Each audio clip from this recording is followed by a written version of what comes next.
This study is on retired elite rugby players, and we're interested to know about any long-term effects of concussion that they may have accrued during their playing years.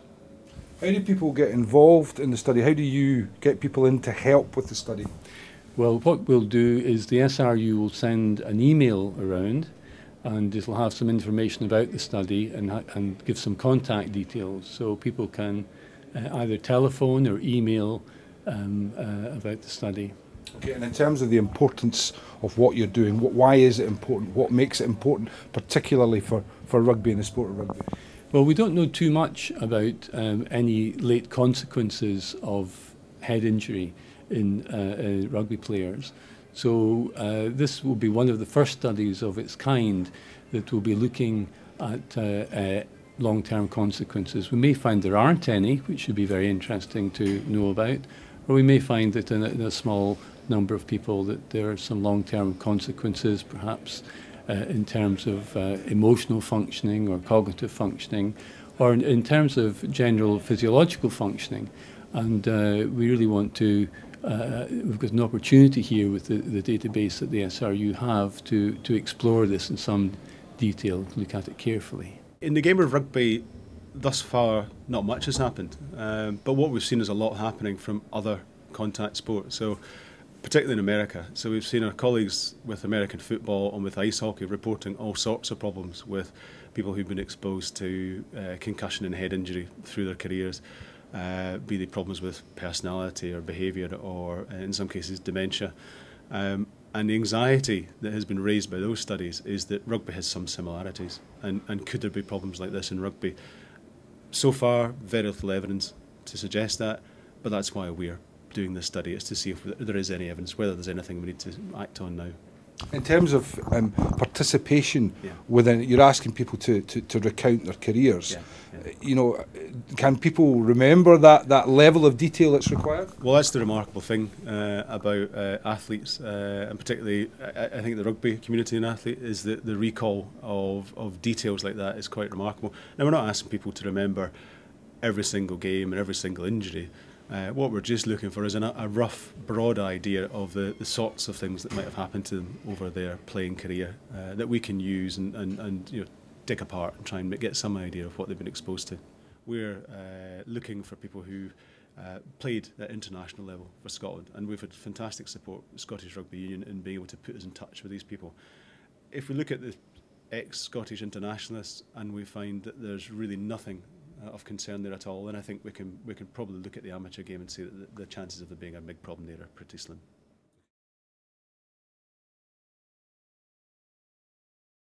Can you actually explain from your own personal, recollection what actually happens at that point? How can you explain what concussion is? Very difficult, because there's so many different ways, I think, of being concussed. There's obviously, if you're knocked completely unconscious, you have no memory of that at all.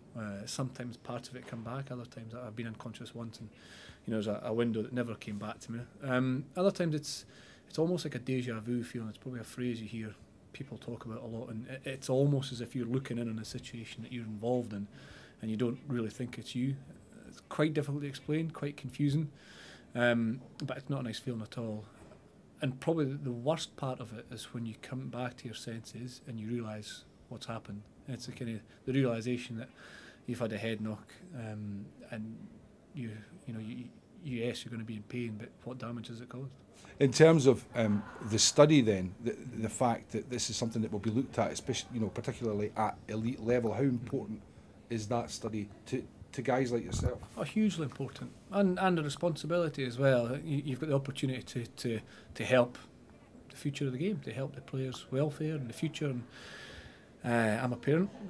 I don't know if my kids will play rugby, but if they do, I'd like to be able to use my experiences and along with other guys who've played to help shape the future. I think it's a responsibility of the game, but just something that, if you can help in any way, is really quite empowering.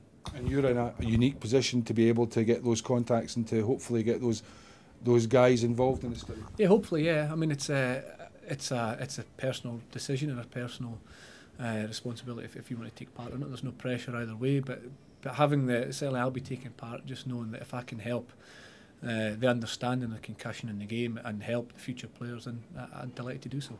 I think the importance of us working on this study, and particularly with the support of the SRU, can't be underestimated, because rugby has been under a spotlight, and particularly in this issue, for a couple of years now. But the big question we just haven't been able to answer is there a problem there? You think that the simplest question.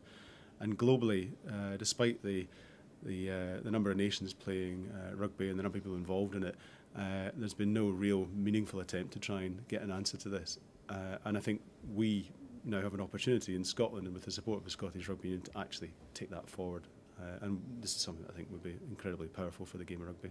James, underlining everything that you do, and that hopefully this study will do as well, is the welfare of the players. That's paramount, isn't it? Yeah, no, paramount's the word.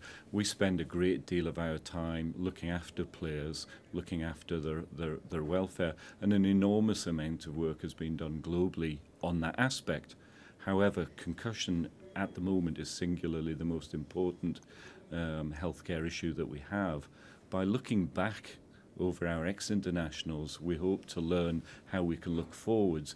Clearly things have changed over the years. The way that we manage players, the way that we look after players, I think has improved significantly. But that doesn't mean that we should rest on our laurels. This is an opportunity to take our care further. I think this study is of utmost importance.